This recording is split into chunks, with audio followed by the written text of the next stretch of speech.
নমস্কার, আবারও ফিরে এলাম। এর আগের পর্বে আমরা দেখিয়েছি যে মিনি কাহন গাপ্পু দিয়ে কিভাবে আমরা বাউল বা ফোক সং এটা বাজাতে পারি কীর্তনের মতো করে। আজকে দেখাবো যে কোনো রবীন্দ্রসঙ্গীত, বেশিরভাগ রবীন্দ্রসঙ্গীত কি করে আমরা বাজাতে পারবো, পুরো আওয়াজ বেরোবে তবলার মতো। তার জন্য গাপ্পুর বা মিনি কাহনটাকে নর্মাল রেখে দিলেই হবে। ওটাকে বিছানায় যেরকম আমরা রাখি সেরকম রেখে নেবো, বা যে কোনো জায়গায় রেখে দিলাম। রেখে দেওয়ার পরে যে হাতটা কিন্তু খুব ইম্পর্টেন্ট।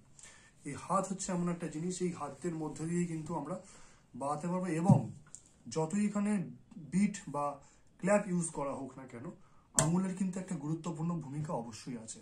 তো আমরা যে কোনো রবীন্দ্রসঙ্গীত বাজাতে পারি। বেশিরভাগ রবীন্দ্রসঙ্গীতেই তবলা যেটা বাজে সেটা এরকম বাজে।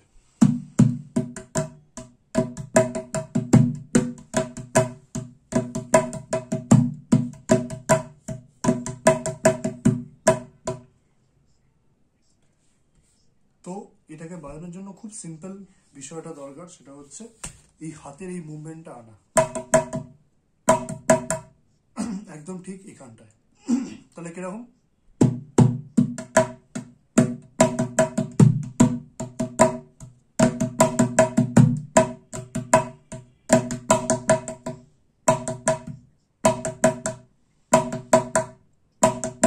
এই তায়ের ব্যবহারটা।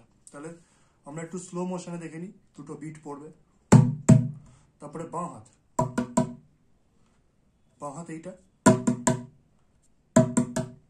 হলো, আবার এইখানে ডান হাতেও কিন্তু এটা সেম ভাবে পড়বে ঠিক। তারপরে তাহলে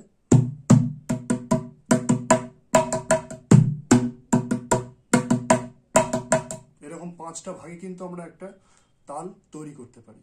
তাহলে দুটো বিট, বাঁ হাতে দুটো টোকা, দুটো ফিঙ্গারিং এর ব্যবহার, আবার ডান হাতে দুটো ফিঙ্গারিং, তারপরে লাস্টে একদম 3টে তা,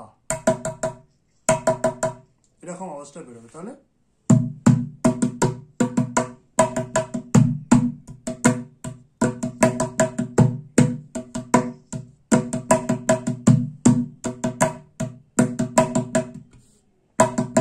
বেশিরভাগ রবীন্দ্রসঙ্গীতে কিন্তু তবলার যে পার্টটা আছে এরকম ব্যবহার হয়।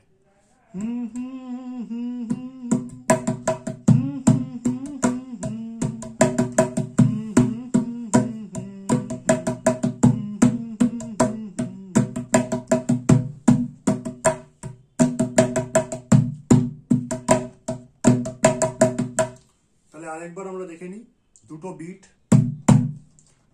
ডান হাতে দুটো চাটি,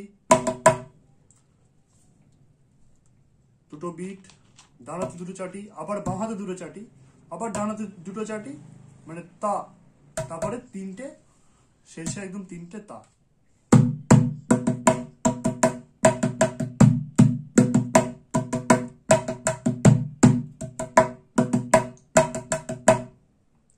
এইভাবে প্র্যাকটিস করলে কিন্তু আমরা এইখান দিয়ে গাপ্পু দিয়ে কিন্তু মিনি কাহন দিয়ে তবলার আওয়াজ বের করতে পারবো, এবং কাঠের থেকেও যে তবলার আওয়াজ বের করা যায় এটা কিন্তু জানতে পারবো, এবং বেশ কিছু রবীন্দ্রসঙ্গীত এটা দিয়ে আমরা বাজাতে পারবো। পরবর্তীকালে আরো নতুন কোনো ভিডিও নিয়ে আপনাদের সামনে ফিরে আসবো।